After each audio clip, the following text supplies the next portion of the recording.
নমস্কার, আমি দেবিকা। কেমন আছো সবাই? আশা করছি ঈশ্বরের কৃপায় সবাই ভালো আছো, সুস্থ আছো। নতুন আর একটি ভিডিও শুরু করছি তোমাদের সবার ভালোবাসা নিয়ে।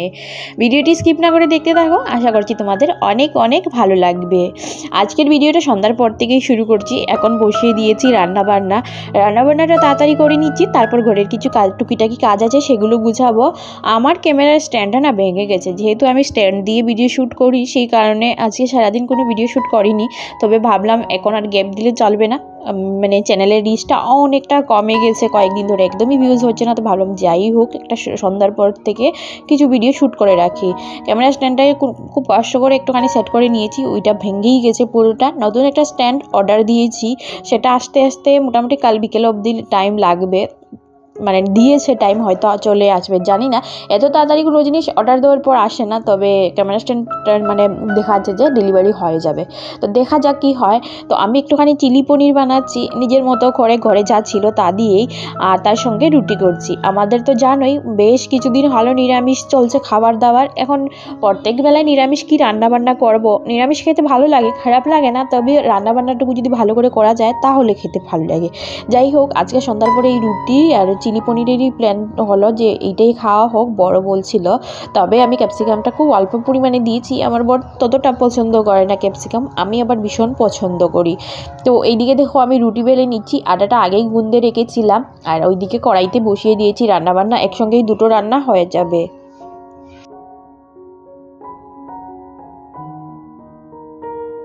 এবার আমি এইদিকে রুটি বেলে নিচ্ছি আর একদিকে ভেজে নিচ্ছি। আমি বরাবরই এরকম রুটি করতেই পছন্দ করি, আগে বেলে টেলে রাখতে একদমই পারি না, একটার সঙ্গে আরেকটা চিপিকে যায়। তার চাইতে বাবা এরকমই ভালো, একদিকে আমি বেলি আর একদিকে ভাজতে থাকি।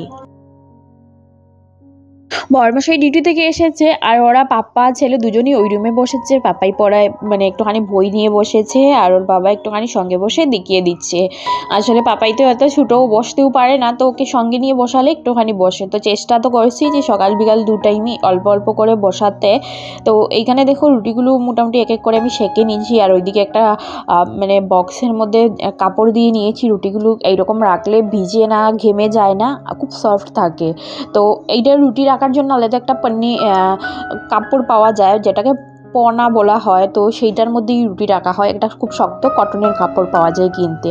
যাই হোক, আমি যেহেতু রুটি খুব কম সময়ই করছি ইদানিং, তাই আর কাপড়টা আমি ইউজ করলাম না, বাইরে কোথাও রেখেছি খুঁজে পাচ্ছি না। আর এইদিকে আমার চিলি পনিরটা হয়েই গেছে, আমি এবার ঝুল দিয়ে দিয়েছি অল্প পরিমাণে, আর এটাকে এবার ভালো করে জাল দিয়ে কষা কষা করে নেব। পনিরগুলো আমি ভাজিনি, কারণ এই পনিরগুলো কাঁচা খেতেই বেশি ভালো লাগে, আর ভেজে নিলে রবাটের মতো শক্ত শক্ত হয়ে যায়, সেটা খেতে একদমই ভালো লাগে না। পনিরের কড়াইটা আমি ওইদিকে নিয়ে নিয়েছি, কারণ অল্প জাল হওয়া বাকি আছে, আর এই কড়াইতে মানে এই চুলাতে রুটি বসালে না আমার সুবিধে হচ্ছে, হাতের পাশেই ভেজে ভেজে বেলে বেলে ভেজে নিচ্ছি। পনিরের উপর দিয়ে আমি দিয়ে দিলাম ধনিয়া পাতা বেশ খানিকটা, আর তারপর দিয়ে দিয়েছি 2 চামচ মতো ঘি। গরম মশলাটা ঘরে নেই তাই দিলাম না। আর এবার আমি কিছুক্ষণ জাল করে চুলাটা বন্ধ করে দিয়েছি। এইদিকে আমার রুটি ভাজাও হয়ে গেছে, আর এবার আমি সব কিছু সুন্দর করে গুছিয়ে নিচ্ছি। রুটি করলে পরে একদম আটা আটা হয়ে যায়, সেটা ভীষণ বিরক্তিকর লাগে। কড়াই থেকে পনিরটা নামিয়ে নিয়েছি, আর আমি যত বাসন হয়েছে সব কটা সুন্দর করে মেজে নেব। তার আগে চুলাটাকে ভালো করে পরিষ্কার করে নিচ্ছি। রাত্রিবেলা এইগুলো যদি করে ঘুমাই তাহলে কিন্তু সকালবেলা উঠে বেশ ফ্রেশ ফ্রেশ রান্নাঘর থাকে, রান্নাবান্না করতেও ভালো লাগে। তাছাড়া হাতে বেশ খানিকটা সময় বেঁচে যায়, তখন ঘুম থেকে একটুখানি আরাম করে উঠা যায়। না হলে ওই বাসন আছে, রান্নাঘর পরিষ্কার, এই চিন্তা করে সকালবেলা একটুখানি তাড়াতাড়ি ঘুম থেকে উঠতে হয়। আর কি বলতো, এত শীত পড়ে গেছে তো, তাই এখন সকাল সকাল উঠেই জল টল এত ঠান্ডা থাকে, আমার বিশেষ করে দাঁতের সমস্যা হয়। আর এই টিপসগুলো যদি ফলো করে ঘুমানো যায়, যেমন রাত্রিবেলা রান্নাঘরটা পুরো ক্লিন করে মুছে টুচে তারপর ঘুমোলে সকালবেলা উঠে না অনেকটা আরাম পাওয়া যায়। তাছাড়া অনেকটা বেলা করেও ঘুম থেকে উঠা যায়।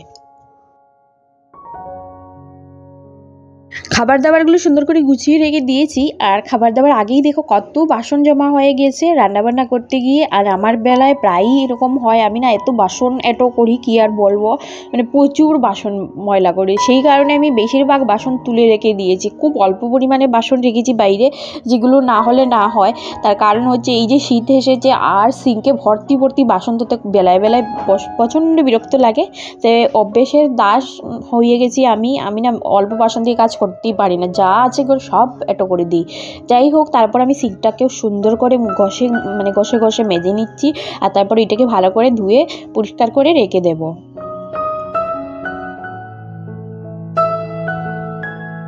বাসনগুলো ধুয়ে এবার সিঙ্কটা ভালো করে পরিষ্কার করে চলে এসেছি। আর এইদিকে দেখো বিছানার উপরে এই কতগুলো কাপড় ধুয়ে দিয়েছি, সেগুলোই এবার বিছানার উপরে রাখা। দিনের বেলা ধুয়ে দিয়েছি, যেহেতু শেষ হচ্ছে, তো সব কটা কাপড় টাপড় ঘরের যত আছে সবই তো ধুতে হবে, সেই জন্যই মানে টুকটুক করে পরিষ্কার পরিচ্ছন্ন করেই নিচ্ছি, যাতে আমার উপরে প্রেশার না পড়ে। যেহেতু শীতের দিন, একদিনে এত কাজকর্ম করা সম্ভব হবে না, দিনটা এত পরিমাণে ছোটো থাকে, মানে শুরু হতেই শেষ হয়ে যায় 12টার পরে, আর বেলার সঙ্গ দিয়ে পারা যায় না। সেই কারণে ভাবলাম যদি আমি কাজকর্মগুলো সুন্দর করে গুছিয়ে রাখি, তাহলে অল্প অল্প করে, তাহলে আমার যেই দিন পরিষ্কার করব সেই দিন অনেকটা সুবিধে হয়ে যাবে। তো এখানে দেখো দিনের বেলা যে কাপড়গুলো ধুয়েছিলাম সেগুলোই সুন্দর করে ভাঁজ করে এখানে রেখে দিচ্ছি। তার সঙ্গে বিছানাটাও সন্ধ্যাবেলা আমি আর সোনা পাপা এখানে বসে অনেকক্ষণ আমরা খেলাধুলা করেছি, তো সেটাও একটুখানি টানটান করে গুছিয়ে নিলাম।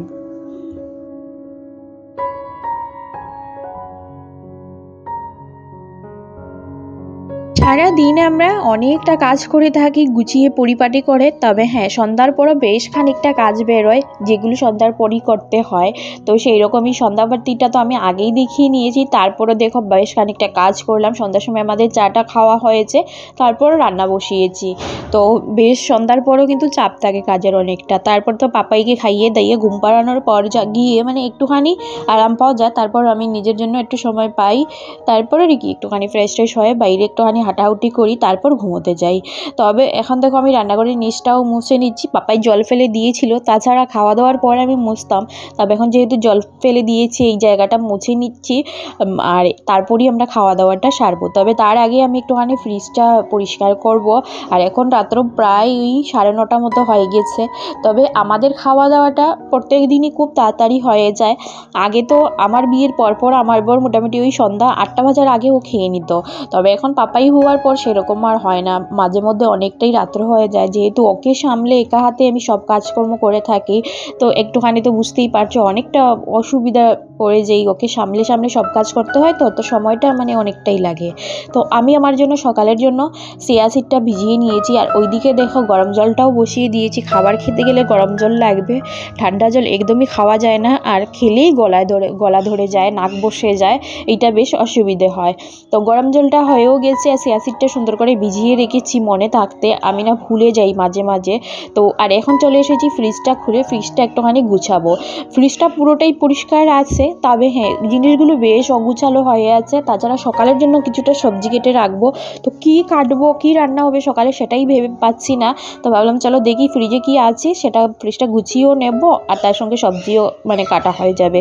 তো দেখতেই পাচ্ছ বেগ ভর্তি করে সবজি আছে, বেশ খানিকটা শাক আছে ফ্রিজের মধ্যে রাখা, তবে ওগুলো তো আর খেতে পাচ্ছি না, মানে এই যে আমাদের শৌচল অবস্থায় আমরা শাক খেতে পারবো না, সেই কারণেই এত শাক জমা হয়ে গিয়েছিল।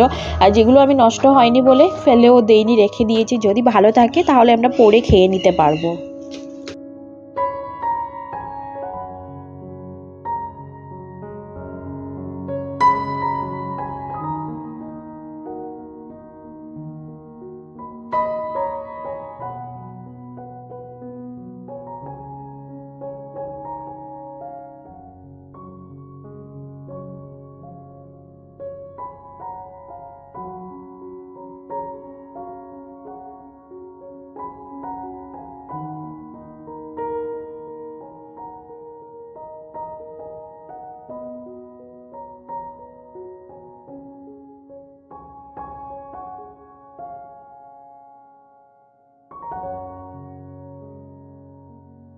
যেটুকু শাকসবজি আছে সেগুলো পরপর সুন্দর করে গুছিয়ে নিয়েছি, আর এবার কন্টেনারের মধ্যে সবকটা টমেটো আর ছিল অলকপি, সেগুলোই সুন্দর করে ঢেলে গুছিয়ে নিয়েছি। আবার কন্টেনারটা সুন্দর করে মুছে নিয়েছি, এমনিতেও পুরো পরিষ্কারই আছে, ধুয়ে মেজে রেখেছি, তারপরে একটুখানি ঘষে মেজে পরিষ্কার করে নিলাম, আর তারপর হালকা হাতে আর সবকটা জিনিস শাকগুলো পরপর সুন্দর করে রেখে দেব।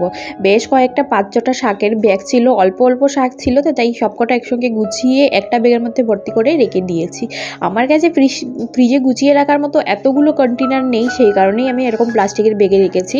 তবে কন্টেনারে ভর্তি করে রাখলে অনেক দিন শাকগুলো সতেজ থাকে, তাছাড়া একটা কাপড়ে মুড়িয়ে রাখলেও সতেজ থাকে।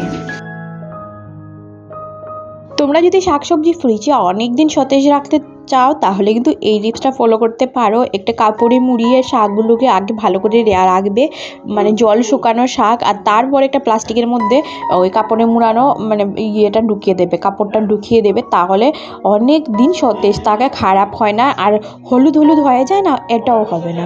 এবার আমি যেগুলো সবজি বের করেছি শিমগুলো সকালবেলা রান্না করার জন্য, সেগুলোকে সুন্দর করে মানে ছাড়িয়ে নিচ্ছি কুসা টুসা, তারপর কেটে কুটে ধুয়ে পরিষ্কার করে রেখে দিয়েছি সকালবেলা রান্না করার জন্য।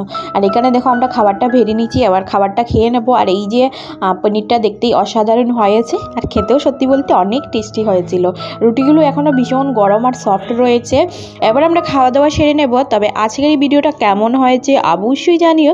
যদি ভিডিওর একটি পার্ট হলেও তোমাদের ভালো লেগে থাকে তাহলে প্লিজ চ্যানেলটি সাবস্ক্রাইব করে দিয়ে আমার পাশে দেখো। নতুন ভিডিও নিয়ে তোমাদের সঙ্গে খুব তাড়াতাড়ি দেখা হবে। তোমরা সবাই ভালো থেকো, সুস্থ থেকো। চলো আজকের জন্য tata, bye bye, good night.